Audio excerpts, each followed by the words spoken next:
This is the all new Royal Enfield Himalayan 450.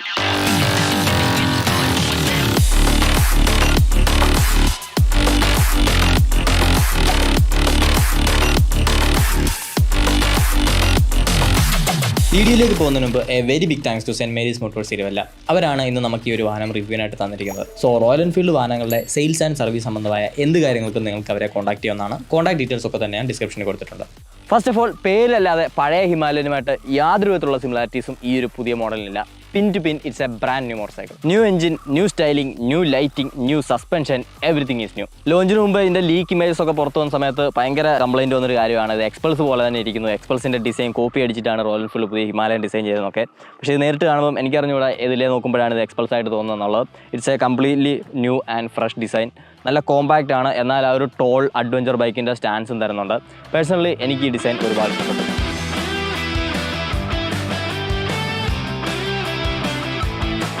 Super metre 650 ആദ്യമായിട്ട് നമ്മൾ ഈ ഒരു LED ഹെഡ് ലാമ്പ് കാണുന്നത്. പിന്നീട് അവർ ഇൻട്രസെപ്റ്റർ അല്ലെ 650 സീരീസിലേക്ക് കൊണ്ടുവന്നു. Finally on Himalayan. നൈസ് ഒരു LED ഹെഡ് ലാമ്പാണ്. നടുക്ക് നമുക്ക് ആ റോയൽ എൻഫീൽഡിൻ്റെ ബാഡ്ജിയും കാര്യങ്ങളൊക്കെ വണ്ടി ഫ്രണ്ടിൽ നിന്ന് നോക്കുമ്പോഴത്തേക്ക് നല്ല പ്രീമിയം ലുക്ക് കൊടുക്കുന്നുണ്ട്. ഇനി വിസിബിലിറ്റി നോക്കുകയാണെന്നുണ്ടെങ്കിൽ അത്യാവശ്യം നല്ല വൈഡ് ത്രോ തരുന്നുണ്ട്. ഹൈ ബീം ഇട്ട് കഴിഞ്ഞാൽ നമുക്ക് ഇതിൽ ലോങ് ലൈറ്റ് ത്രോയും കിട്ടുന്നുണ്ട്. സോ ഡീസൻറ്റ് ഹെഡ് ലാമ്പ് എന്ന് പറയാനുള്ളൂ. വലിയൊരു ഇലുമിനേഷൻ തരുന്നില്ല, എന്നാലൊട്ടും മോശമൊന്നും പറയാനുമില്ല.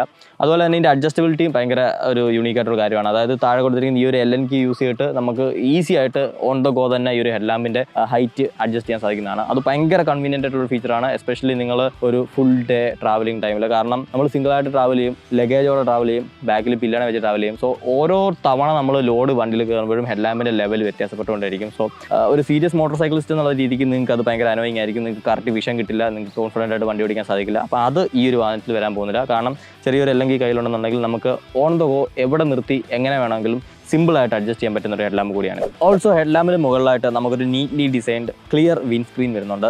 ഒരു 5.8 ഫീറ്റ് ഹൈറ്റുള്ള ഒരാളായിട്ട് കൂടിയും എനിക്ക് വാഹനത്തിലിരുന്ന് ഓടിക്കുന്ന സമയത്ത് 100+ സ്പീഡ്സിൽ പോകുമ്പോഴത്തേക്ക് ഹെൽമെറ്റിലേക്ക് വിൻഡ് ബഫറ്റിങ് വരുന്നില്ല. അതുപോലെ തന്നെ വളരെ നൈസായിട്ട് എഞ്ചിനീയർ ചെയ്തിരിക്കുന്ന ഒരു വിൻഡ് സ്ക്രീനാണിത്. നിങ്ങൾക്ക് ഇനിയും ഇതല്ല, ഇത് കുറച്ചും കൂടെ ബിഗർ ആയിട്ടുള്ള ഒരെണ്ണം വേണമെന്നുണ്ടെങ്കിൽ ഇതിൻ്റെ റാലി കിറ്റിൽ നമുക്ക് അതിനുള്ള ഒരു ഓപ്ഷനും റോയൽ എൻഫീൽഡ് പ്രൊവൈഡ് ചെയ്യുന്നുണ്ട്. 21 inch front wheels off roading ടൈമിൽ നമുക്കൊരു കിട്ടിലും കോൺഫിഡൻസ് ആണ് തരുന്നത്. വണ്ടിയുടെ മേളിൽ നമുക്ക് നല്ല കൺട്രോൾ തരുന്നുണ്ട്, എസ്പെഷ്യലി എണ്ണിച്ച് നിന്ന് ഓടിക്കുന്ന സമയത്തേക്ക്. വരുന്ന ഓബ്സ്റ്റക്കിൾസിൻ്റെ മുകളിലൊക്കെ തന്നെ ഈസി ആയിട്ട് ആ ഒരു വീല് കയറി ഇറങ്ങി പോകുന്നുണ്ട്. 90/90 സെക്ഷൻ ടയറാണ് ഇതിൽ കൊടുത്തിരിക്കുന്നത്. CHൻ്റെ ടയറാണ് വന്നിരിക്കുന്നത്. ഗ്രിപ്പ് ലെവൽസിൽ ഞാൻ വലിയൊരു ഫാനല്ല, എങ്കിലും ഡീസൻറ്റ് ഒരു ടയറാണ് ഓൺ ആൻഡ് ഓഫ് റോഡ് യൂസിന് വേണ്ടിയിട്ട് സ്റ്റോക്കായിട്ട് തന്നെ ഹിമാലയനിലെ റോയൽ എൻഫീൽഡ് പ്രൊവൈഡ് ചെയ്തിരിക്കുന്നത്. നമുക്കിപ്പോൾ വന്നിരിക്കുന്നത് ട്യൂബ് സ്പോക്ക് വീൽസ് ആണ്. എന്നാൽ ട്യൂബുലർ സ്പോക്ക് വീൽസിൻ്റെ ഒരു ഓപ്ഷൻ വരും കാലങ്ങളിൽ മാർക്കറ്റിൽ അവൈലബിൾ ആവാൻ സാധ്യതയുണ്ട്. കാരണം റോയൽ എൻഫീൽഡ് ട്യൂബുലർ സ്പോക്ക് വീൽസും ഇൻട്രൊഡ്യൂസ് ചെയ്തിരുന്നു. പക്ഷേ നമ്മുടെ മാർക്കറ്റിൻ്റെ ഹോമോലഗേഷൻസ് വെച്ച് ഇപ്പോൾ ഇത് നമുക്ക് വാങ്ങാൻ കിട്ടില്ല എന്ന് മാത്രമേ ഉള്ളൂ. ഒരു 6 മന്ത് ഗ്യാപ്പ് ആയിരുന്നു അവർ അന്ന് പറഞ്ഞിരുന്നത്. മേ ബി അതിലും മുകളിലേക്ക് നമുക്കത് പ്രതീക്ഷിക്കാം. എന്തായാലും ഇന്ത്യൻ മാർക്കറ്റിൽ റോയൽ എൻഫീൽഡിൻ്റെ ഭാഗത്തു നിന്ന് ആ ഒരു ട്യൂബുലർ സ്പോക്ക് വീൽസും നമുക്ക് പ്രതീക്ഷിക്കാവുന്നതാണ്. Then comes the magical Showa long travel suspension. Indian made ADV ബൈക്സിൽ വന്നതിൽ വെച്ച് one of the best suspension തന്നെ ഞാൻ ഇതിനെ പറയും. കാരണം ഇത് തരുന്നൊരു ഫീല്, ഇത് തരുന്നൊരു കോൺഫിഡൻസ് എന്നൊക്കെ പറയുന്നത് നെക്സ്റ്റ് ലെവലാണ്. ഇപ്പം നമ്മൾ ഈ വണ്ടി നിർത്തിയിരിക്കുന്ന ഈ കൈൻഡ് ഓഫ് ടെറൈൻസിൽ കൂടെ ഓടിക്കുമ്പോഴാണെങ്കിൽ തന്നെ ഒരു പ്രാവശ്യം പോലും ഇത് ബോട്ടം ഔട്ട് ചെയ്തിട്ട് എനിക്ക് ഫീൽ ചെയ്യില്ല. അത്യാവശ്യം നല്ല ഹാർഡായിട്ട് പുഷ് ചെയ്ത് തന്നെയാണ് ഓടിച്ചത്. വലിയ കല്ലിൻ്റെ മുകളിൽ കൂടെ, വലിയ കട്ടിങ്സിൻ്റെ മുകളിൽ കൂടെ ഒക്കെ തന്നെ ഓടിച്ചു. എല്ലാം തന്നെ ഈ ഒരു സസ്പെൻഷൻ നല്ല രീതിക്ക് അബ്സോർവ് ചെയ്തെടുക്കുന്നുണ്ട്. പോരാ തന്നെ നമുക്ക് റോഡിൽ തരുന്നൊരു പെർഫോമൻസ് എന്ന് പറയുന്നത് അടിപൊളി തന്നെയാണ്. ഒഴുകി പോകുന്ന ഒരു ഫീലാണ്. അത് ഓഫ് റോഡ് ആണെങ്കിലും ഓൺ റോഡ് ആണെങ്കിലും വണ്ടി ഒരേപോലെ ഒഴുകി പോകുന്ന ഒരു ഫ്രണ്ട് ആൻഡ് ഫീൽ ഈ ഒരു സസ്പെൻഷൻ്റെ ഭാഗത്തുനിന്ന് വരും. ഭയങ്കര പ്രീമിയം ക്വാളിറ്റി സസ്പെൻഷൻ തന്നെ വേണം പറയാനായിട്ട്. അഡ്ജസ്റ്റബിലിറ്റി കാര്യങ്ങളൊന്നും തന്നെ പ്രൊവൈഡ് ചെയ്തിട്ടില്ല. പക്ഷേ ഇത് ഓടിച്ച് കഴിഞ്ഞാൽ നമുക്ക് മനസ്സിലാവും അതിൻ്റെ ഒന്നും ആവശ്യവും വരുന്നില്ല. അത് കാരണം അതുപോലെ വെൽ ട്യൂൺഡ് ആയിട്ടുള്ള ഒരു സസ്പെൻഷൻ ആയിട്ടാണ് എനിക്കിതിനെ ഫീൽ ചെയ്തത്. ഈ വാഹനത്തിലെ one of the most favourite thing ആണ് എനിക്ക് ഈ ഒരു ഷോവ സസ്പെൻഷൻ എന്ന് പറയുന്നത്. അതുപോലെ ഈ സസ്പെൻഷനെ പ്രൊട്ടക്ട് ചെയ്യാനായിട്ട് കൊടുത്തിരിക്കുന്ന ഒരു കവർ റോയൽ എൻഫീൽഡ് നല്ല തോട്ട്ഫുൾ ആയിട്ട് ചെയ്ത പോലെയാണ് തോന്നുന്നത്. കാരണം ഇതിൻ്റെ ക്വാളിറ്റി എന്ന് പറയുന്നത് അത്യാവശ്യം നൈസാണ്. നല്ല ഒരു കല്ല് വന്ന് അടിച്ചാൽ തന്നെ അങ്ങനെ പെട്ടെന്ന് പൊട്ടി പോകുക അല്ലെങ്കിൽ സസ്പെൻഷൻ ഒരു ഹാം വരുന്ന രീതിക്കല്ല ഇതിൻ്റെ ഡിസൈൻ വന്നിരിക്കുന്നത്. ചള്ളയിൽ നിന്നും പൊടിയിൽ നിന്നും റോക്സിൽ നിന്നും ഒക്കെ തന്നെ സസ്പെൻഷൻ്റെ ആ ഒരു പാർട്ടിനെ നല്ല രീതിക്ക് കവർ ചെയ്ത് പ്രൊട്ടക്ട് ചെയ്ത് നിർത്തുന്ന രീതിക്കാണ് രണ്ട് സൈഡിലും ഈ ഒരു കവേഴ്സ് കൊടുത്തിരിക്കുന്നത്. അത് ഫ്രണ്ടിൽ നിന്ന് നോക്കുമ്പോഴും വണ്ടിക്ക് കുറച്ചും കൂടെ ഒരു ബൾക്കി ഫീൽ അല്ലെങ്കിൽ ആ ഒരു പ്രോപ്പർ ADV ഫീൽ കൊടുക്കാനും സഹായിക്കുന്നുണ്ട്. ഓൾഡ് ജനറേഷൻ ഹിമാലയനുമായിട്ട് കമ്പയർ ചെയ്യുമ്പോഴത്തേക്ക് കുറച്ചും കൂടെ ബിഗർ ഫ്രണ്ട് റോട്ടറാണ് ഈ ഒരു പുതിയ ഹിമാലയനിൽ വന്നിരിക്കുന്നത്. കൂടെ നമുക്ക് ആക്ച്വലി മൗണ്ടഡ് വൈബ്രയുടെ കാലിപ്പറും കാണാൻ സാധിക്കും. സ്റ്റീൽ ബ്രഡഡ് ലൈൻസ് ഉണ്ട്, സിൻറ്റഡ് പാഡ്സ് ആണ് കൊടുത്തിരിക്കുന്നത്. ഇതെല്ലാം കൂടെ ചേർന്നിട്ട് ഒരു അടിപൊളി ബ്രേക്കിംഗ് എക്സ്പീരിയൻസ് ആണ് നമുക്ക് ഈ ഒരു വാഹനം ഓടിക്കുമ്പോൾ കിട്ടുന്നത്. അതായത് ഓൾഡർ ജനറേഷൻ ഓടിച്ചിട്ട് ഇത് ഓടിക്കുന്ന സമയത്തേക്ക് ഡേ ആൻഡ് നൈറ്റ് ഡിഫറൻസ് ആണ് നമുക്ക് മനസ്സിലാക്കാൻ സാധിക്കുന്നതെന്ന് പറഞ്ഞാൽ. കാരണം ആ ഒരു ലിവർ ഫീഡ്ബാക്ക് ആയിക്കോട്ടെ, ആ ഒരു ഇനീഷ്യൽ ബൈറ്റ് ആയിക്കോട്ടെ, സ്റ്റോപ്പിംഗ് പവർ ആയിക്കോട്ടെ, എല്ലാം എന്തുകൊണ്ടും ബെറ്റർ ഈ ഒരു പുതിയ ഹിമാലയൻ 450 മാത്രമല്ല നമ്മൾ ഓഫ് റോഡ് ഓടിക്കുന്ന സമയത്തേക്ക് ഓഫ് റോഡ് ABS മോഡിൽ ഇട്ട് കഴിഞ്ഞാൽ നമുക്ക് ബാക്ക് ABS ഓഫ് ആവും, but still front ABS functioning ആയിരിക്കും. എങ്കിൽ കൂടിയും നല്ല ലേറ്റ് ആയിട്ടാണ് ABS കിക്കിങ് ചെയ്യുന്നത്. അതായത് നമുക്ക് അത്യാവശ്യം ആ ഒരു ലിവറിൻ്റെ ഇനിഷ്യൽ ആ ഒരു ഫീഡ്ബാക്കും അല്ലെങ്കിൽ കുറച്ച് ഹാർഡായിട്ടുള്ളൊരു സ്റ്റോപ്പിംഗ് പവറും ഒക്കെ തന്നെ നമുക്ക് ഓഫ് റോഡിലും കിട്ടും. ഇപ്പോൾ ഞാൻ ഗ്രാവൽസിൽ ഓടിച്ച സമയത്താണെങ്കിലും ഫ്രണ്ട് വീല് ABS കിക്കിങ് ആവാണ്ട് തന്നെ നമുക്ക് ആ ഒരു ബ്രേക്കിംഗ് ഫീലൊക്കെ എൻജോയ് ചെയ്തുകൊണ്ട് തന്നെ ഫ്രണ്ട് ബ്രേക്ക് അപ്ലൈ ചെയ്യാവുന്നതാണ്. അറ്റ് ദി എൻഡിൽ നമ്മുടെ കയ്യിൽ നിന്ന് പോകുന്നത് കണ്ടാൽ മാത്രമേ ABS കിക്കിങ് ചെയ്യുള്ളൂ. ഇനിഷ്യൽ ബൈറ്റ് നമുക്ക് അത്യാവശ്യം നല്ലപോലെ തരുന്നതുകൊണ്ട് തന്നെ ഓൺ റോഡ് യൂസിൽ നമുക്ക് ആ ഒരു സസ്പെൻഷൻ്റെ ഡൈവ് ഈ ഒരു വാഹനത്തിൽ ഫീൽ ചെയ്യാൻ സാധിക്കുന്നതാണ്. അതൊരു ബിഗിനർ ആണെന്നുണ്ടെങ്കിൽ നിങ്ങളെ കുറച്ച് ടെൻഷൻ അടുപ്പിച്ചേക്കാം, പക്ഷേ വണ്ടി ഓടിച്ചോടിച്ച് നിങ്ങൾക്ക് അത് യൂസ്ഡ് ആവുന്നേ ഉള്ളൂ. അത് കൺട്രോൾ ചെയ്ത് തന്നെ നമുക്ക് നിർത്താൻ സാധിക്കും. സോ ആ ഒരു ഇത്രയും ലോങ് ട്രാവൽ സസ്പെൻഷനാണ്, കുറച്ച് സോഫ്റ്റ് സസ്പെൻഷൻ സെറ്റപ്പാണ്. അതുകൊണ്ട് തന്നെ ആ സ്ട്രോങ് ബ്രേക്കിംഗ് കൂടെ വരുമ്പോഴത്തേക്ക് നല്ല രീതിക്ക് ഫ്രണ്ട് ഡൈവ് ചെയ്യുന്നതായിട്ടുള്ള ഒരു ഫീൽ നമുക്ക് വാഹനം ഓടിക്കുമ്പോൾ കിട്ടാറുണ്ട്. ഓഫ് റോഡിനേക്കാളും കൂടുതൽ നമുക്ക് ഓൺ റോഡാണ് അനുഭവപ്പെടാൻ സാധിക്കുന്നത്. കാരണം സ്മൂത്ത് റോഡിൽ കൂടെ പോകുന്നതിൻ്റെ ഇടയ്ക്ക് പെട്ടെന്ന് ബ്രേക്കിംഗ് സിറ്റുവേഷൻ വരുമ്പോഴത്തേക്ക് വണ്ടി പെട്ടെന്ന് അൺസെറ്റിൽ ആവുന്ന പോലെയുള്ളൊരു ഫീൽ നമുക്ക് തോന്നും. എങ്കിലും നല്ല ബാലൻസ്ഡ് ആയിട്ട് തന്നെ നമുക്ക് നിർത്താൻ സാധിക്കും എന്നുള്ളതാണ് മറ്റൊരു പ്രത്യേകത. സോ റൈഡറിൻ്റെ കോൺഫിഡൻസ് ചോർത്തുന്നുണ്ടോ എന്ന് ചോദിച്ചു കഴിഞ്ഞാൽ റൈഡറിനെ ഡിപ്പെൻഡ് ചെയ്തിരിക്കും ഒരു കാര്യം. എങ്കിലും ഇച്ചിരി എക്സ്പീരിയൻസ് റൈഡർ ആണെന്നുണ്ടെങ്കിൽ നിങ്ങൾക്ക് ഒരു വിഷയമില്ലാണ്ട് ഓടിച്ചു നടക്കാവുന്നേ ഉള്ളൂ. ഗ്രൗണ്ട് ക്ലിയറൻസിൻ്റെ കാര്യത്തിൽ ഓൺ പേപ്പർ നമുക്കൊരു ഹ്യൂജ് ഡിഫറൻസ് തോന്നിയില്ലെങ്കിലും വാഹനത്തിൻ്റെ ഡിസൈനിൽ വന്നിരിക്കുന്ന ചേഞ്ച് കൊണ്ട് അത് ഇൻ റിയൽ വേൾഡ് നമുക്ക് വലിയൊരു ഡിഫറൻസ് ആയിട്ട് തന്നെ തോന്നും. കാരണം നേരത്തെ ഉണ്ടായിരുന്നതിനേക്കാളും 10 മില്ലിമീറ്ററോടാണ് കൂടിയിരിക്കുന്നത്. 220 നിന്ന് 230 മില്ലിമീറ്ററിലേക്ക് അത് കൂടി. എന്നാൽ പ്രാക്ടിക്കലി അത് നമുക്ക് ഭയങ്കര യൂസ്ഫുൾ ആണ്. കാരണം എത്ര വലിയ ഒരു റോക്ക് ഇട്ട് കൊടുത്താലും അല്ലെങ്കിൽ അതുപോലുള്ള ഒരു ഡിഫിക്കൽട്ട് സിറ്റുവേഷൻ ഇട്ട് കൊടുത്താലും ഈസി ആയിട്ട് തന്നെ വണ്ടി മാനേജ് ചെയ്യുന്നുണ്ട്. ഒരിടത്തും നമുക്ക് ഗ്രൗണ്ട് ക്ലിയറൻസിൻ്റെ ഒരു ഇഷ്യൂ ഉള്ളതായിട്ട് ഇതുവരെ തോന്നിയില്ല. നമ്മൾ അത്യാവശ്യം ഈ ഒരു പാറക്കെട്ടിനിടയ്ക്കൊക്കെ തന്നെ വണ്ടി ഓടിച്ച് നോക്കി, നല്ല കട്ടിങ് ഉള്ളിടത്ത് വണ്ടി ഓടിച്ച് നോക്കി, പക്ഷേ എല്ലാം ആ ഒരു സസ്പെൻഷനും ഈ ഒരു വീൽ ട്രാവൽ പ്രത്യേകിച്ച് ആ ഒരു ഏരിയയിലെ ഡിസൈനൊക്കെ തന്നെ ചേർന്ന് നല്ല പോലെ തന്നെ മാനേജ് ചെയ്യുന്നുണ്ട്. ടാങ്ക് കപ്പാസിറ്റിയിലാണ് മറ്റൊരു വലിയ ഇമ്പ്രൂവ്മെൻറ്റ് വന്നിരിക്കുന്നത്. 17 ലിറ്റേഴ്സാണ് പുതിയ ഹിമാലയൻ 450യുടെ ടാങ്ക് കപ്പാസിറ്റി. മാത്രമല്ല ഇതൊരു മെറ്റൽ ടാങ്കാണ്. അതുകൊണ്ട് തന്നെ നമുക്ക് വളരെ കൺവീനിയൻ്റ് ആയിട്ട് മാഗ്നറ്റിക് ടാങ്ക് ബാഗ്സ് ഇതിൽ ഈസി ആയിട്ട് തന്നെ യൂസ് ചെയ്യാൻ സാധിക്കുന്നതാണ്. അതുപോലെ ഇതിൻ്റെ ഒരു ഡിസൈൻ നോക്കിയാൽ തന്നെ നമുക്ക് ഫ്രണ്ടിലേക്ക് കുറച്ച് മസ്കുലറായിട്ട് പോയിട്ട് റൈഡറിൻ്റെ ലെഗ് പൊസിഷൻ വരുന്നിടത്തേക്ക് നാരോ ഡൗൺ ചെയ്താണ് വരുന്നത്. അതുകൊണ്ട് തന്നെ നമ്മൾ ഇരുന്നിട്ട് ഓടിക്കുമ്പോഴാണെങ്കിലും നിന്നിട്ട് ഓടിക്കുമ്പോഴാണെങ്കിലും ഒരുപാട് റൂം നമുക്ക് ഈ ഒരു വാഹനത്തിൽ ഫീൽ ചെയ്യാൻ സാധിക്കുന്നതാണ്. അതായത് നമുക്ക് ഫ്രണ്ടിലോട്ടോ ബാക്കിലോട്ടോ ഇഷ്ടം പോലെ നമുക്ക് മൂവ് അറൗണ്ട് ചെയ്യാം. ഒന്നും നിങ്ങളെ തടസ്സപ്പെടുത്താനായിട്ട് ഇടയ്ക്ക് വരുന്നില്ല. പിന്നീട് എടുത്തു പറയാനുള്ളതാണ് അതിൻ്റെ ഫ്യൂൽ റേഞ്ച് എന്ന് പറയുന്നത്. ഇപ്പം ഒരു ഫുൾ ടാങ്ക് നിങ്ങൾ അടിക്കുകയാണെന്നുണ്ടെങ്കിൽ ഏകദേശം 400 കിലോമീറ്ററിനടുത്ത് നമുക്ക് ടാങ്ക് റേഞ്ച് കിട്ടും. അത് ഇതുപോലെയുള്ളൊരു അഡ്വഞ്ചർ ടൂറർ ബൈക്കിനെ സംബന്ധിച്ച് നോക്കുമ്പോഴത്തേക്ക് വളരെ നല്ലൊരു കാര്യമാണ്. ഇടയ്ക്കിടയ്ക്കുള്ള ഫ്യൂലപ്പിങ്ങിനുള്ള സ്റ്റോപ്പ് നമുക്കിനി ഒഴിവാക്കാൻ സാധിക്കുന്നതാണ്. ഒറ്റ ഫില്ലിങ്ങിൽ തന്നെ നമുക്ക് അത്യാവശ്യം നല്ലൊരു ഡിസ്റ്റൻസ് തന്നെ ഇപ്പോൾ കവർ ചെയ്യാനും സാധിക്കുന്നതാണ്. ഓവറോൾ ആ ഒരു ടാങ്കിൻ്റെ ഫിനിഷ് ബിൽഡ് ക്വാളിറ്റി ഒക്കെ തന്നെ അത്യാവശ്യം നല്ല പ്രീമിയം രീതിക്ക് തന്നെയാണ് ഈ പ്രാവശ്യം റോയൽ എൻഫീൽഡ് ടേക്ക് കെയർ ചെയ്തിരിക്കുന്നത്. മാത്രമല്ല ഈ ഒരു ടാങ്കിനിപ്പം ഒരു ടാങ്ക് ഗാർഡും കൂടെ അവർ കൊടുക്കുന്നുണ്ട്. നേരത്തെ ഉള്ള ഹിമാലയനും ഉണ്ടായിരുന്നു, പക്ഷേ പുതിയ ഹിമാലയയിലേക്ക് വന്നപ്പോൾ അവരത് ക്യാരി ഓവർ ചെയ്യുന്നുണ്ടെന്ന് നല്ലൊരു കാര്യം തന്നെയാണ്. ഒന്ന് വണ്ടി അത് കുറച്ചും കൂടെ റഗ്ഗിഡായിട്ടുള്ളൊരു ലുക്ക് കൊടുക്കുന്നുണ്ട്, ഒരു പ്രോപ്പർ അഡ്വഞ്ചർ സ്റ്റാൻസ് കൊടുക്കുന്നുണ്ട് വണ്ടി നമ്മൾ പല ആംഗിൾസിൽ നിന്നും കാണുമ്പോഴത്തേക്ക്. സെക്കൻഡ്, വണ്ടി ഒന്ന് മറിഞ്ഞെന്ന് പറഞ്ഞാൽ ഒരു കാരണവശാലും നമ്മുടെ ടാങ്ക് സ്ക്രാച്ച് ആവാനോ അല്ലെങ്കിൽ ഡാമേജ് ആവാനുള്ള ചാൻസ് വരുന്നില്ല. കാരണം വീഴുന്ന സമയത്ത് വണ്ടി ഈ ഒരു ഹാൻഡിലും അതുപോലെ തന്നെ ഈ ഒരു ടാങ്കാൻ്റെ ഏരിയയും കുത്തിയിട്ടാണ് തറയിൽ നിൽക്കുന്നത്. അതുകൊണ്ട് തന്നെ ഒരുമാതിരിപ്പെട്ട വീഴ്ചകളോ ചരിയലോ ഒന്നും തന്നെ നമ്മുടെ ടാങ്കിനെ ഡാമേജ് ആക്കും, നിങ്ങൾ പേടിക്കുക വേണ്ട. പിന്നീട് എടുത്ത് പറയേണ്ടതാണ് സീറ്റിങ്ങിനെ പറ്റിയിട്ട്. കാരണം നേരത്തെ ഉള്ള ഹിമാലയനിൽ ഞാൻ ഇരിക്കുമ്പോൾ എനിക്ക് അധികം സ്പേഷ്യസ് ആയിട്ട് തോന്നിയിരുന്നില്ല. നമ്മൾ ഇരിക്കുന്നതൊക്കെ കംഫർട്ടബിൾ ആണ്, പക്ഷേ കുറച്ച് ലോങ് സ്ട്രെച്ച് പോയി കഴിയുമ്പോഴത്തേക്ക് നമുക്കൊന്ന് അങ്ങോട്ടും ഇങ്ങോട്ടും നീങ്ങണം എന്നുണ്ടെങ്കിലൊക്കെ വലിയ ബുദ്ധിമുട്ടാണ്. പിന്നെയുള്ള ഒരു ഓപ്ഷൻ എണ്ണീച്ച് നിന്ന് ഓടിക്കുക എന്നുള്ളതാണ്. പക്ഷേ പുതിയ ഹിമാലയയിലേക്ക് വരുമ്പോഴത്തേക്ക് നമുക്ക് ഇഷ്ടം പോലെ സ്പേസ് റൈഡർക്കും പില്ലിനും കിട്ടുന്നുണ്ടെന്നുള്ളതാണ് ഏറ്റവും വലിയ പ്രത്യേകത. പ്രത്യേകിച്ച് റൈഡറിന് വളരെ കംഫർട്ടബിൾ ആയിട്ടുള്ള സീറ്റാണ് കൊടുത്തിരിക്കുന്നത്. നമ്മൾ ഏറ്റവും പുറകിലേക്ക് ഇറങ്ങിയിരുന്നു കഴിഞ്ഞാൽ നമുക്ക് നല്ല കംഫർട്ടബിൾ ആയിട്ട് എത്ര സ്ട്രെച്ച് വേണമെങ്കിലും ടൂർ ചെയ്യാൻ സാധിക്കുന്നതാണ്. വളരെ സപ്പോർട്ടീവ് ആയിട്ടുള്ള ഒരു ഫ്രണ്ട് റൈഡർ സീറ്റാണ്. ഇനി നിങ്ങൾ ഓഫ് റോഡിങ് ചെയ്യുന്ന സമയത്താണ് അല്ലെങ്കിൽ ഒരു എൻഡ്യൂറോ റൈഡ് ചെയ്യുന്ന സമയത്താണെങ്കിൽ ഫ്രണ്ടിലേക്ക് ഇറങ്ങി ടാങ്കിനെ ഹഗ് ചെയ്തിരിക്കാവുന്നതാണ്. അപ്പോഴത്തേക്ക് ഇവിടെ നല്ല നാരോ ഡൗൺ ആയിട്ട് വരും. എണീച്ച് നിൽക്കുമ്പോഴാണെങ്കിലും നമ്മുടെ കാല് പ്രോപ്പറായിട്ട് നമുക്ക് ഈ ഒരു സൈഡിൽ ഗ്രിപ്പ് ചെയ്തിട്ട് ടാങ്കിനെ ഗ്രിപ്പ് ചെയ്ത് സ്റ്റഡിയായിട്ട് നിൽക്കാവുന്ന രീതിക്കാണ് ഇവിടുത്തെ ഒരു ഡിസൈൻ വരുന്നത്. മാത്രമല്ല ഹൈറ്റ് കുറവുള്ള ആൾക്കാർക്കാണെങ്കിൽ തന്നെ നമ്മൾ മുന്നിലേക്ക് കയറി ഇരിക്കുമ്പോഴത്തേക്ക് ഈസി ആയിട്ട് ലെഗ് താഴെ റീച്ച് ചെയ്യാനും ഈ ഒരു ഡിസൈൻ കൊണ്ട് സഹായിക്കുന്നുണ്ട്. സോ നല്ലൊരു റിസർച്ച് ആൻഡ് ഡെവലപ്മെൻറ്റ് ആ ഭാഗത്ത് നമുക്ക് മനസ്സിലാക്കാൻ സാധിക്കുന്നതാണ്. പില്ലൺ സീറ്റിലേക്ക് പോയാലും കഥ വേറെയല്ല, നല്ല കംഫർട്ടബിൾ ആയിട്ടുള്ള നല്ല സ്പേഷ്യസ് ആയിട്ടുള്ള പില്ലൺ സീറ്റാണ് ഇപ്പോൾ വന്നിരിക്കുന്നത്. കുഷനിങ് ആണെങ്കിലും വളരെ നൈസായിട്ടാണ് ചെയ്തിരിക്കുന്നത്. നമുക്ക് നല്ല ഇരിക്കുമ്പോൾ നല്ല ഒരു പ്ലസൻറ്റ് ഫീൽ തരുന്നുണ്ട്. അതാണ് ഏറ്റവും ഇമ്പോർട്ടൻറ്റ്. നമ്മളൊരു വാഹനത്തിൽ ഇരുന്ന് കഴിഞ്ഞാൽ നമുക്ക് ഷോർട്ട് റൈഡ് ആയിക്കോട്ടെ ലോങ് റൈഡ് ആയിക്കോട്ടെ ആ ഇരിക്കുന്ന സുഖമാണ് നമ്മളെ ആ റൈഡ് കണ്ടിന്യൂ ചെയ്യാനായിട്ട് ഏറ്റവും കൂടുതൽ പ്രേരിപ്പിക്കുന്നത്.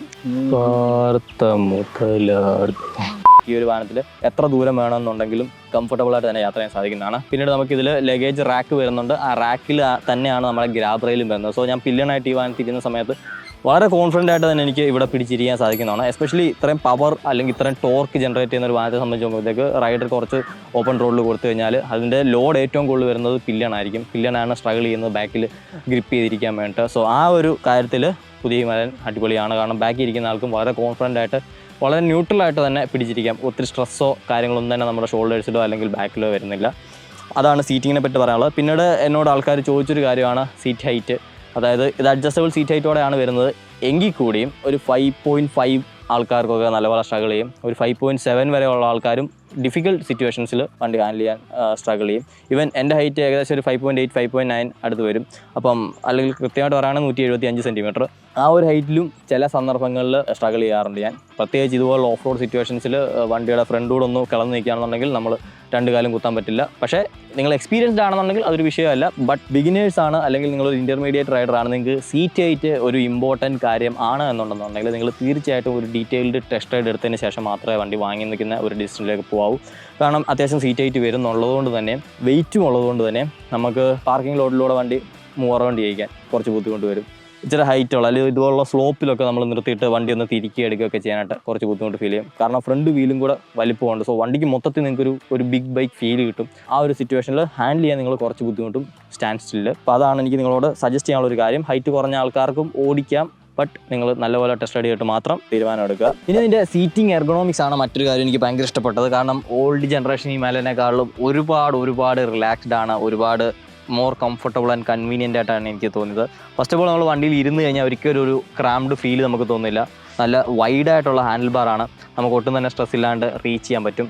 ടാപ്പേഡ് ഹാൻഡിൽ ബാറാണ്, അതുകൊണ്ട് തന്നെ നമുക്ക് അതിൻ്റെ ആ ഒരു ലിവറേജിലും കുറച്ചും കൂടെ ബെറ്റർ ആയിട്ടുള്ളൊരു ഹാൻഡ്ലിംഗ് ആണ് കിട്ടുന്നത്. ഈ ഒരു ടാങ്ക് ഡിസൈൻ ഞാൻ നേരത്തെ പറഞ്ഞ പോലെ തന്നെ നമുക്ക് ഇവിടെ ഇരിക്കുമ്പോൾ ഇഷ്ടംപോലെ റൂം ഫ്രണ്ടിലേക്ക് ഒരു ഫീല് തരും. പോരാതെ തന്നെ എണീച്ച് നിൽക്കുമ്പോഴാണെങ്കിലും നമുക്ക് യാതൊരു വിധത്തിലുള്ളൊരു ഓബ്സ്റ്റക്കിൾസും അല്ലെങ്കിൽ ഒരു തടസ്സമായിട്ട് നിൽക്കത്തില്ല. സീറ്റിൻ്റെ ആ ഒരു സ്പേസ് ഞാൻ നേരത്തെ പറഞ്ഞിട്ടുണ്ട്. ഇവിടെയൊക്കെ ഇറങ്ങിയിരുന്ന് കഴിഞ്ഞാൽ നമുക്ക് ഓൾ ഡേ ഇങ്ങനെ ഒന്ന് ടൂർ ചെയ്യാൻ സാധിക്കും. അതല്ല മുന്നിലേക്ക് കയറി ഇരുന്നാണെന്നുണ്ടെങ്കിൽ നിങ്ങൾക്ക് ഒരു ഹാർഡ് ഓഫ് റോഡിങ് ടൈമിലും വണ്ടിയെ നന്നായിട്ട് തന്നെ ഹാൻഡിൽ ചെയ്യാൻ സാധിക്കുന്നതാണ്. അപ്പോൾ മൊത്തത്തിൽ നല്ല വിരിഞ്ഞിരുന്ന് ഓടിക്കാൻ പറ്റിയ ഒരു മോട്ടോർ സൈക്കിളാണ് പുതിയ ഹിമാലയൻ എന്ന് പറയുന്നത്. നമുക്ക് നല്ല കംഫർട്ടബിളായിട്ട് റോഡിലും ഓഫ് റോഡിലും ഓടിക്കാം. റോഡിൽ കംഫർട്ടബിളാണ്, ഓഫ് റോഡിൽ കോൺഫിഡൻസ് ആണ് ഈ ഒരു റൈഡിങ് സ്റ്റാൻസിലുള്ള നമുക്ക് കിട്ടുന്നത്. ഫുഡ് പെഗിൻ്റെ പൊസിഷൻ ആണെങ്കിലും കറക്റ്റ് പ്ലേസിലാണ്. അത് തന്നെ നമുക്ക് റബ്ബർ ബൂഷ് വരുന്നുണ്ട്, അത് റിമൂവ് ചെയ്യാനും പറ്റും. സോ അഡ്വഞ്ചർ ബൂട്ട്സ് ഒക്കെ യൂസ് ചെയ്യുന്ന സമയത്ത് നമുക്ക് കുറച്ചും കൂടെ ഗ്രിപ്പും കാര്യങ്ങളൊക്കെ അതിൽ കിട്ടുന്നതാണ്. എൻ്റെ ഒരു ഹൈറ്റ് വെച്ചിട്ട് എനിക്ക് ഈ ഒരു സീറ്റിംഗ് പോസ്റ്ററിൽ കംപ്ലീറ്റ് ആയിട്ട് 2 കാലും പ്ലാന്റഡ് ഫുട്ടാണ് കിട്ടുന്നത്. ഞാൻ ബൂട്ട് വിട്ടിട്ടുണ്ട്, എങ്കിൽ കൂടിയും എനിക്ക് വലിയ സ്ട്രെസ്സോ സ്ട്രെയിനോ ഒന്നും തന്നെ വരുന്നില്ല. അതുകൊണ്ട് തന്നെ ട്രാഫിക്കിൽ വണ്ടി ഓടിക്കുന്ന സമയത്തും ഇതുപോലുള്ള ഓഫ് റോഡിങ്ങിലൊക്കെ തന്നെയാണല്ലോ എനിക്ക് ഭയങ്കര കോൺഫിഡൻസ് വണ്ടിയിൽ ഫീൽ ചെയ്യുന്നുണ്ട്. ഇനി ഇറങ്ങിയിരുന്നെന്ന് പറഞ്ഞാലും എനിക്ക് അത്യാവശ്യം നൈസ് ഒരു ബാലൻസ് തന്നെ ഇതിൽ കിട്ടുന്നുണ്ട്. സോ ഹൈറ്റ് ഉള്ളവർക്ക് വിഷയമല്ല, ഹൈറ്റ് ഇല്ലാത്തവരൊന്ന് ശ്രദ്ധിക്കുക. പിന്നീടുള്ളതാണ് ഈ ഒരു ട്രിപ്പർ ഡാഷ് എന്ന് പറയുന്നത്. ഒരു പുതിയ ഫുൾ കളർ TFT ഡിസ്പ്ലേ ആണ് വരുന്നത് with full view Google map. അതായത് നമുക്ക് ഫോണിലൊക്കെ ഗൂഗിൾ മാപ്പ് കാണുന്ന പോലെ തന്നെ ഇത് കാണാൻ സാധിക്കും. ഈ ഒരു ഡാഷിനെ പറ്റിയിട്ട് വളരെ ഇൻഡെപ്ത് ഡീറ്റെയിൽ ആയിട്ടുള്ളൊരു വീഡിയോ നമ്മൾ ഓൾറെഡി റോയൽ എൻഫീൽഡ് മോട്ടോവേഴ്സിൽ പോയപ്പം അപ്ലോഡ് ചെയ്യായിരുന്നു. അപ്പോൾ അതിൻ്റെ ലിങ്ക് ഞാനിവിടെ കൊടുത്തേക്കാം, ഡിസ്ക്രിപ്ഷനിലുണ്ട്, നിങ്ങൾക്ക് മേളിൽ ക്ലിക്ക് ചെയ്താൽ കാണാൻ സാധിക്കും. അതുകൊണ്ട് ഞാൻ ഈ റിവ്യൂവിൽ അതിൻ്റെ ഫീച്ചേഴ്സ് എടുത്ത് പറഞ്ഞ് വെറുതെ ലെങ്ത് കൂട്ടുന്നില്ല. വളരെ സിമ്പിളാണ്, അതുപോലെ തന്നെ ഫ്ലോട്ട് ചെയ്ത് നിൽക്കുന്ന പോലൊരു ഫീൽ നമുക്ക് തരും. കാരണം അതിന് വേറെ വലിയ ഫ്രെയിംസോ കാര്യങ്ങളോ ഒന്നുമില്ല, ജസ്റ്റ് ആ ഒരു റൗണ്ട് ഡയൽ ഇങ്ങനെ ബൾജ് ചെയ്ത് നിൽക്കുന്നു. സോ അത് കാണാൻ ഭയങ്കര രസമാണ്. പോരാതെ ഇതിൻ്റെ റീഡിങ്സ് ആയാലും ഇതിൽ സെൻസേഴ്സൊക്കെ തന്നെ അടിപൊളിയായിട്ടാണ് റോയൽ എൻഫീൽഡ് ചെയ്തിരിക്കുന്നത്. പ്രത്യേകിച്ച് അതിൻ്റെ ആ ഒരു brightness adjustment, day and night shifting ഒക്കെ തന്നെ നല്ല സെൻസിറ്റീവായിട്ട് എനിക്ക് ഫീൽ ചെയ്തു. കാരണം ചെറിയ ഒരു ഷെയ്ഡിനകത്തോടെ നമ്മൾ വണ്ടി പോകുന്ന പറഞ്ഞാലും പെട്ടെന്ന് ആ ബ്രൈറ്റ്നസ് അഡ്ജസ്റ്റ് ചെയ്ത് നമുക്ക് ഫീൽ ചെയ്യാൻ സാധിക്കും. അതുപോലെ തന്നെ ഡേ ആൻഡ് നൈറ്റ് ചിലപ്പോൾ സ്വിച്ച് ചെയ്യും. സോ അതൊക്കെ അത്യാവശ്യം നല്ല ഒരു ഫീലാണ് വരുന്നത്. പിന്നെ ഇതിൽ കൊടുത്തിരിക്കുന്ന റീഡിങ്സ് ഒക്കെ തന്നെ കാണാൻ നല്ല ഷാർപ്പാണ്, നല്ല വൈബ്രൻ്റ് ആണ്, നമുക്ക് നല്ല പ്ലീസിംഗ് ആയിട്ട് ഫീൽ ചെയ്യും.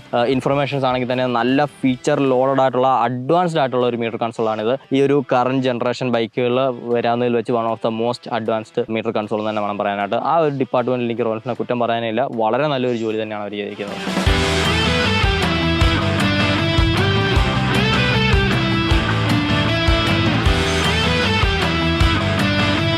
And then comes the all new Sherpa 450cc engine. Royal Enfield സ്ക്രാച്ചിൽ നിന്ന് നിർമ്മിച്ചെടുത്തിരിക്കുന്ന ഒരു പുതിയ എഞ്ചിനാണിത്. അതായത് ഇതുവരെ നമ്മൾ ഒരു റോയൽ എൻഫീൽഡ് മോട്ടോർ സൈക്കിൾസിലും ടേസ്റ്റ് ചെയ്യാത്ത രീതിക്കുള്ള ഒരു എഞ്ചിനാണ് ഇതിലിരിക്കുന്നത്. കാരണം ലോങ് സ്ട്രോക്ക് ആയിരുന്നു, അതുപോലെ തന്നെ ആ ഒരു ഹെവി ഫീൽ നമുക്ക് മറ്റ് റോയൽ എൻഫീൽഡ് വാഹനങ്ങളിൽ ഫീൽ ചെയ്യാൻ പറ്റും. പക്ഷേ ഇത് എന്ന് പറയുന്നത് എൻറ്റയർലി ഡിഫറൻ്റ് ആണ്. ഇത് ഭയങ്കര റവ് ഹാപ്പിയാണ്, ക്യുക്ക് റബ്സ് ക്ലൈംബ് ചെയ്യുന്ന ഒരു എഞ്ചിനാണ്. Kind of like KTM engines ആയിട്ട് വേണമെങ്കിൽ നമുക്ക് കമ്പയർ ചെയ്യാൻ പറ്റും. അതുപോലൊരു എക്സ്പ്ലോസീവ് പെർഫോമൻസ് തരുന്ന രീതിക്കാണ് ഈ ഒരു എഞ്ചിനെ റോയൽ എൻഫീൽഡ് നിർമ്മിച്ചിരിക്കുന്നത്. അതുകൊണ്ട് തന്നെ 40 bhp 40 Nm ടോർക്ക് എന്ന് പറയുന്നത് ഭയങ്കര ക്യുക്കായിട്ട് ഡെലിവറി ചെയ്യാനായിട്ട് ഈ ഒരു എഞ്ചിന് സാധിക്കും. അതേപോലെ തന്നെ ഈ ഒരു പുതിയ 6 speed transmission with slip and assist clutch, അതും ബട്ടറി സ്മൂത്ത് ആണ്. വളരെ precise and crisp gear shifts ആണ് നമുക്കിതിൽ അനുഭവിക്കാൻ സാധിക്കുന്നത്. പിന്നെ എനിക്ക് ഫസ്റ്റിൽ നിന്ന് സെക്കൻഡിലേക്ക് ഇടുമ്പോഴത്തേക്ക് കുറച്ച് ലെങ്ത് ഫീൽ ചെയ്തു. അത് മേ ബി ആ ബൂട്ട് ഇട്ട് ഓടിക്കുന്ന സമയത്തേക്ക് നമുക്കത് വളരെ ഉപകാരപ്രദമായിരിക്കും. എൻ്റെ ഇതൊരു അഡ്വഞ്ചർ ബൂട്ട് അല്ല. അഡ്വഞ്ചർ ബൂട്ട് ഉപയോഗിക്കുന്നവർക്ക് കുറച്ചും കൂടെ കൺവീനിയൻ്റ് ആയിരിക്കും ആ ഒരു ലെങ്ത് എന്ന് പറയുന്നത്. അല്ലെങ്കിൽ ഫസ്റ്റ് സെക്കൻഡ് നമ്മൾ ഷിഫ്റ്റ് ചെയ്യുമ്പോൾ ആ ഒരു ഗിയറിൻ്റെ ട്രാവൽ എന്ന് പറയുന്നത്, ഗിയർ ലിവറിൻ്റെ ട്രാവൽ. പക്ഷേ ഗിയർ ബോക്സ് എന്ന് പറയുന്നത്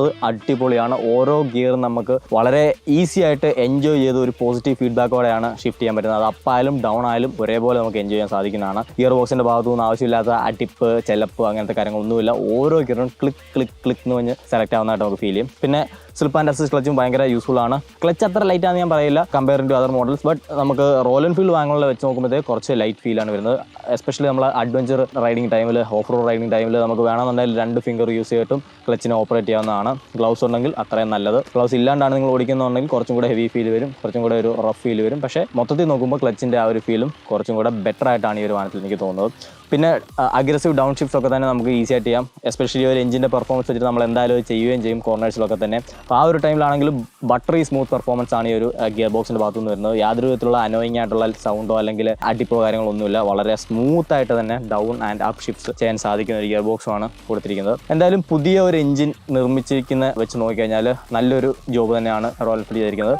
പിന്നെ നെഗറ്റീവ്സും ഉണ്ട്. എക്സോസ്റ്റ് ഹോണിനേക്കാളും കൂടുതൽ നമുക്ക് ഇതിൽ ടാപ്പ് ആൻഡ് നോയ്സ് കേൾക്കാൻ സാധിക്കും എന്നുള്ളതാണ് ഒരു കാര്യം. എഞ്ചിൻ ഫ്രം ദ സ്റ്റാർട്ട് നമുക്ക് ആ ഒരു ടക്ക് ടക്ക് ടക്ക് ടക്ക് ടക്ക് സൗണ്ട് ഫ്രണ്ട് ആ ഒരു എഞ്ചിൻ പോർഷൻ അല്ലെങ്കിൽ ഹെഡ് പോർഷനിൽ നിന്ന് നമുക്ക് കേൾക്കാൻ സാധിക്കും. പക്ഷേ ആ ഒരു സൗണ്ട് അല്ലാണ്ട് എഞ്ചിൻ്റെ പെർഫോമൻസിൽ അത് യാതൊരു വിധത്തിലും അഫക്റ്റ് ചെയ്യുന്നതായിട്ട് എനിക്ക് തോന്നിയില്ല.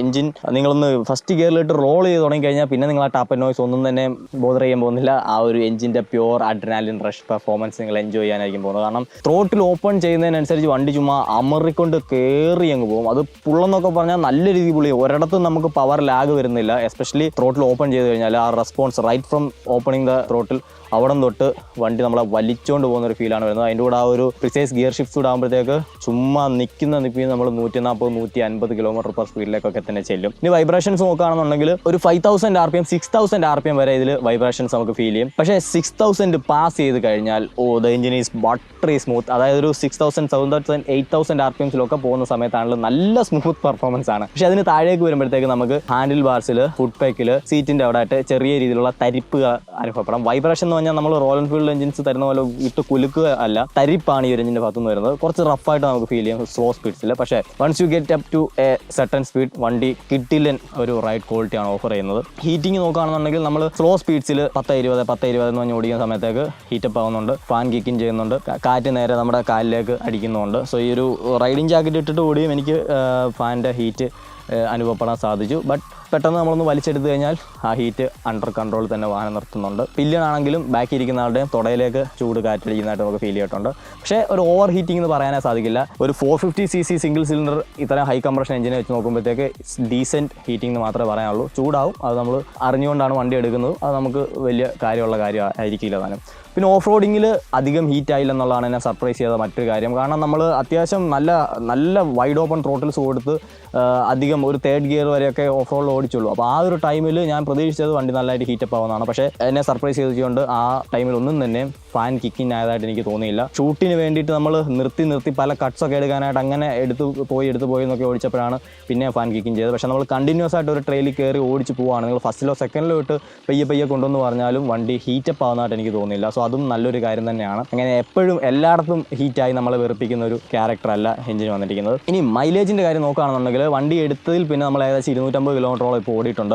സോ കിട്ടിയപ്പോൾ തന്നെ ട്രിപ്പ് സെറ്റ് ചെയ്തു, ഫുൾ ടാങ്ക് ഫ്യൂവൽ ഫില്ല് ചെയ്തു. എന്നിട്ട് നമ്മൾ നോക്കിയപ്പം ഏകദേശം 27 km/l ആണ് നമുക്ക് ആ ഒരു ട്രിപ്പിൽ ആവറേജ് മൈലേജ് കാണിക്കുന്നത്. സത്യം പറഞ്ഞാൽ നമ്മൾ ഓടിച്ച രീതികൾ വെച്ച് നോക്കി കഴിയുമ്പോഴത്തേക്ക് ഇത് ഡീസൻറ്റ് മൈലേജ് തന്നെ വേണം പറയാനായിട്ട്. കാരണം നമ്മൾ പല രീതിയിൽ ഓടിച്ചു. ഞാൻ വണ്ടി ഷോറൂമിൽ നിന്ന് കളക്ട് ചെയ്ത് വീട്ടിലേക്ക് കൊണ്ടുവന്ന വഴിക്ക് ഭയങ്കര സ്ലോയിൽ, അതായത് വളരെ വണ്ടി വണ്ടി അധികം വേദനിപ്പിക്കാത്ത രീതിയിലുള്ള ഓടിയിലാണ് ഓടിച്ചത്. ആ ഒരു ഓടിയിൽ നിന്ന് എനിക്ക് ഏകദേശം 36 km/ലിറ്റർ ആണ് കാണിച്ച മൈലേജ്. അത് കഴിഞ്ഞ് നമ്മൾ ഓഫ് റോഡ്സിലൊക്കെ ഓടിച്ചു, അപ്പോൾ 24-25 ഡ്രോപ്പായി. പിന്നീട് ഹൈവേസ് ഹിറ്റ് ചെയ്ത സമയത്തേക്ക് അത് വീണ്ടും അപ്പായിട്ടൊരു 36.6 അപ് ടു 37 km/ലിറ്റർ എന്നുള്ളതിൽ മാറി. സോ ആ ഒരു മിക്സഡ് കണ്ടീഷൻസിലെല്ലാം ഓടിച്ച് വെച്ചിട്ട് നമുക്ക് കിട്ടിയൊരു മൈലേജ് എന്ന് പറയുന്നത് 27 km/ലിറ്റർ ആണ്. അത് ആക്ച്വലി ഒരു 450cc എഞ്ചിനെ സംബന്ധിച്ച് നോക്കുമ്പോഴത്തേക്ക് ഒരു ഡീസൻറ്റ് മൈലേജ് തന്നെ വേണം പറയാനായിട്ട്. നിങ്ങൾ ഹൈവേ ക്രൂസിംഗ് ആണ് ചെയ്യുന്നതെന്നുണ്ടെങ്കിൽ ഉറപ്പായിട്ട് നിങ്ങൾക്ക് 35 അല്ലെങ്കിൽ 36 km/ലിറ്റർ ഒക്കെ നിങ്ങൾക്ക് കിട്ടാം. അതുപോലെ തന്നെ വാഹനം 5000 RPM 6th ഗിയറിൽ ഈസി 100ൽ നിങ്ങൾക്ക് ക്രൂസ് ചെയ്യാൻ സാധിക്കുന്നതാണ്. പക്ഷേ ആ സ്പീഡ്സ് ഞാൻ ഈ പറഞ്ഞ പോലെ ചെറിയൊരു തരിപ്പ് നമ്മുടെ കയ്യിൽ അനുഭവപ്പെടും. എസ്പെഷ്യലി നിങ്ങൾ റൈഡിംഗ് ഗ്ലൗസോ ബൂട്ട്സോ ഒന്നും യൂസ് ചെയ്യാണ്ട് ഓടിക്കുന്ന ഒരാളാണെന്നുണ്ടെങ്കിൽ അങ്ങനെ കുറേ ദൂരം പോയി കഴിയുമ്പോൾ അല്ലെങ്കിൽ ഒരു 1.5 മണിക്കൂർ ഓടിച്ച് കഴിയുമ്പോഴത്തേക്ക് നിങ്ങൾക്ക് കയ്യിൽ ഇങ്ങനെ കൈ മരവിച്ചൊരു ഫീൽ ഉണ്ടല്ലോ, അത് വരാം. പക്ഷേ നിങ്ങൾ റൈഡിംഗ് ഗ്ലൗസ് ഇടുകയാണെന്നുണ്ടെങ്കിൽ ആ ഒരു മിനിമൽ വൈബ്രേഷനോട് നമുക്ക് എലിമിനേറ്റ് ആയി പോകുന്നതായിരിക്കും. അപ്പോൾ അതാണ് വൈബ്രേഷൻ്റെ കാര്യം, അതാണ് ക്രൂസിംഗ് സ്പീഡിൻ്റെ കാര്യം. നിങ്ങൾക്ക് ഒരു 6000 RPM കീപ്പ് ചെയ്ത് ഹൈവേയിൽ ഓടിക്കുകയാണെന്നുണ്ടെങ്കിൽ ഈസി ആയിട്ട് 130 km/h എന്നുള്ള ഒരു ക്രൂസിംഗ് സ്പീഡിൽ ഓൾ ഡേ വണ്ടി ഓടിക്കാൻ സാധിക്കുന്നതാണ്. ആ ഒരു സ്പീഡ്സിൽ, ആ ഒരു എഞ്ചിൻ സ്പീഡ്സിൽ വണ്ടി നല്ല റിഫൈൻഡ് ആണ്, നല്ല റെസ്പോൺസീവ് ആണ്. ഓവർടേക്സിനൊന്നും തന്നെ നിങ്ങൾ ഗിയർ ഡൗൺ ചെയ്യേണ്ട ആവശ്യം വരുന്നില്ല. ജസ്റ്റ് ഒന്ന് ഓപ്പൺ ത്രോട്ടിൽ കൊടുത്താൽ മതി, വണ്ടി ചുമ്മാ നിങ്ങളെ എടുത്തുകൊണ്ട് പോകും. അപ്പോൾ അതാണ് ഹൈവേസിലെ കാര്യം. പിന്നീട് എടുത്തു പറയേണ്ടത് എഞ്ചിൻ സൈഡിൽ നിന്നല്ല, സസ്പെൻഷൻ സൈഡിൽ നിന്നാണ്. നമ്മൾ നോർമലി പോകുമ്പോൾ നല്ല കംഫർട്ടബിൾ ആയിട്ടുള്ള സസ്പെൻഷൻ ആണെങ്കിലും 100+ സ്പീഡ്സിൽ പോകുന്ന സമയത്ത്, പ്രത്യേകിച്ച് നമ്മുടെ നാട്ടിലെ MC റോഡ്സിലൊക്കെ പോകുന്ന സമയത്തേക്ക് വണ്ടി കുറച്ച് അൺസെറ്റിലായിട്ട് നമുക്ക് തോന്നും. ലോങ് ട്രാവൽ സസ്പെൻഷനും സോഫ്റ്റ് സസ്പെൻഷൻ ആയതുകൊണ്ട് തന്നെ കുറച്ച് എപ്പോഴും ഇങ്ങനെ മൂവ് അറൗണ്ട് ചെയ്യാനായിട്ടുള്ള ഒരു ത്വര വണ്ടിയുടെ ഭാഗത്തുനിന്ന് വരുന്നുണ്ട്. പക്ഷേ ഒരു 80 km/h താഴെയാണ് നിങ്ങൾ യാത്ര ചെയ്യുന്നതെന്നുണ്ടെങ്കിൽ ഇറ്റ്സ് കംപ്ലീറ്റ്ലി സെറ്റിൽ ഭയങ്കര സ്മൂത്ത് റൈഡാണ് തരുന്നത്. അതിപ്പം പോകുന്ന വഴിക്ക് ബമ്പ് ഉണ്ടായിക്കോട്ടെ, ഗട്ടർ ഉണ്ടായിക്കോട്ടെ, എന്തുണ്ടായിക്കോട്ടെ, അതൊക്കെ ചുമ്മാ വണ്ടി വിഴുങ്ങി ഇങ്ങനെ നിങ്ങളെ മണ്ടക്കൂടെ ഗ്ലൈഡ് ചെയ്തങ്ങ് കൊണ്ടുപോകും. അതാണ് ആ ഒരു സസ്പെൻഡ് കാര്യമെന്ന് പറയാനുള്ളത്. ബാക്ക് ബ്രേക്ക് ഒരു രക്ഷയില്ലാത്തതുകൊണ്ടാണ്. കാരണം നമുക്ക് ബിഗർ ഡിസ്ക്കാണ് ബാക്കിൽ വരുന്നത്, കൂടെ അതിൻ്റെ ആ ഒരു റെസ്പോൺസ് എന്ന് പറയുന്നത് അടിപൊളിയാണ്. നമ്മൾ ചെറിയൊരു ടാപ്പിൽ തന്നെ നല്ലൊരു സ്ട്രോങ് ഇനീഷ്യൽ ബൈറ്റും നല്ലൊരു സ്റ്റോപ്പിംഗ് പവർ ഇതിൽ ഫീൽ ചെയ്യുന്നുണ്ട്.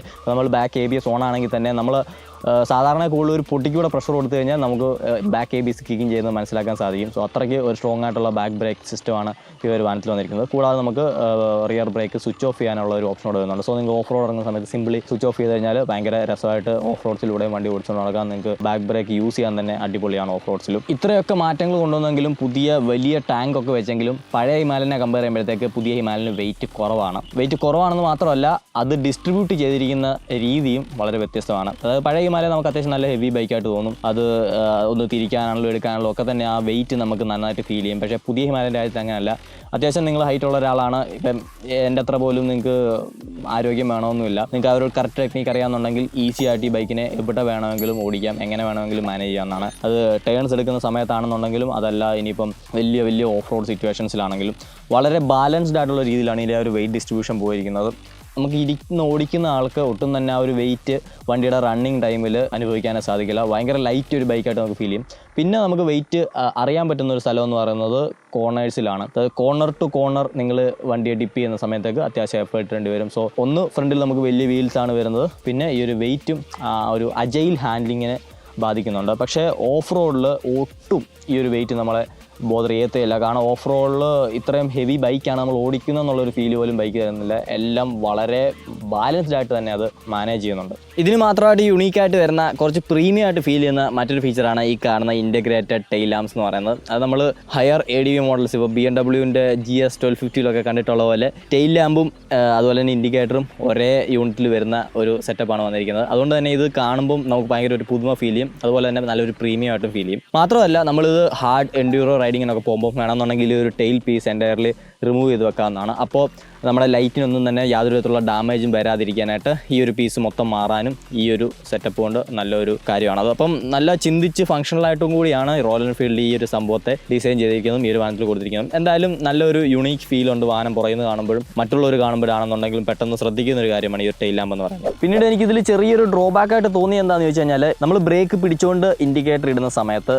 ഇൻഡിക്കേറ്ററിൻ്റെ ലൈറ്റ് അത്രയ്ക്ക് അങ്ങോട്ട് നമുക്ക് വിസിബിളായിട്ട് തോന്നാറില്ല ചില സാഹചര്യങ്ങളിൽ, എപ്പോഴും നല്ല ചില സാഹചര്യങ്ങളിൽ. കാരണം ഇതെല്ലാം കൂടെ ഒന്നിച്ച് വരുന്നതുകൊണ്ട് ചിലപ്പോൾ ആദ്യമായിട്ട് കാണുന്നവർക്ക് ചെറിയൊരു കൺഫ്യൂഷൻ ഉണ്ടാകാൻ സാധ്യതയുണ്ട്. പക്ഷേ വലിയൊരു കാര്യമായിട്ട് അത് മൈൻഡ് ചെയ്യേണ്ട കാര്യമില്ല. എനിക്ക് തോന്നിയത് നിങ്ങളോടൊന്ന് പറഞ്ഞു മാത്രമേ ഉള്ളൂ. വേറെ ആർക്കെങ്കിലും ഇങ്ങനെ തോന്നിയിട്ടുണ്ടെങ്കിൽ അതുകൊണ്ടൊന്ന് കമൻറ്റ് ചെയ്തേക്കാം. പുതിയ എഞ്ചിൻ, പുതിയ എക്സോസ്റ്റ് ആൻഡ് പുതിയ എക്സോസ്റ്റ് നോട്ട്. നമ്മുടെ നേരത്തെ ഉണ്ടായിരുന്ന ഹിമാലയൻ്റെ ആ ഒരു തമ്പ് സൗണ്ടൊക്കെ മാറിയിട്ട് വേറൊരു സൗണ്ടിലേക്ക് പോയിരിക്കുകയാണ് പുതിയ ഹിമാലയൻ 450. ലൗഡാണോ എന്ന് ചോദിച്ചാൽ ലൗഡാണ്. പക്ഷേ ഞാൻ പറഞ്ഞ പോലെ എക്സോ സൗണ്ടിനേക്കാളും എനിക്ക് ഒരു എഞ്ചിൻ്റെ നോയ്സാണ് ലൗഡായിട്ട് തോന്നുന്നത്.